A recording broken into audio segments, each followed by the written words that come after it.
Topic: Shri Vedvyas और भागवत रचना का रहस्य। श्री वेदव्यास वे केवल एक ऋषि नहीं बल्कि स्वयं भगवान का अंशावतार हैं, जिन्होंने वेद, उपनिषद, महाभारत और 18 पुराणों की रचना की। फिर भी जब उन्होंने इतना सब कुछ लिख डाला तो भी उनके हृदय में एक अदृश्य शून्यता रह गई थी।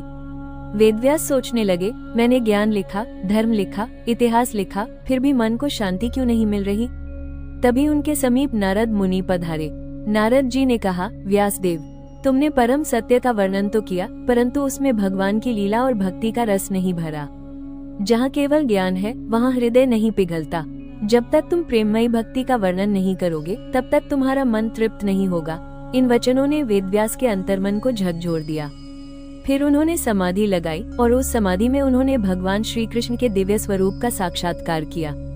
उन्होंने देखा कैसे परमात्मा अपनी माया के माध्यम से सृष्टि रचते हैं और कैसे भक्त उनके प्रेम से इस माया को पार कर जाते हैं। इस गहन अनुभव से ही प्रकट हुई श्रीमद्भागवत महापुराण, जो वेदों का सार और भक्ति का परिपूर्ण अमृत है।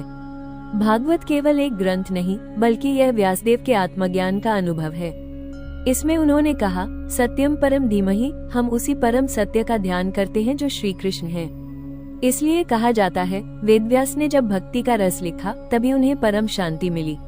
और यही भागवत का रहस्य है कि यह केवल पढ़ने का ग्रंथ नहीं बल्कि अनुभव करने की साधना है।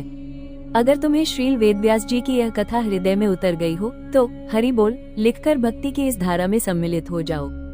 कल फिर मिलते हैं भागवत की अगली कड़ी में एक और दिव्य रहस्य के साथ।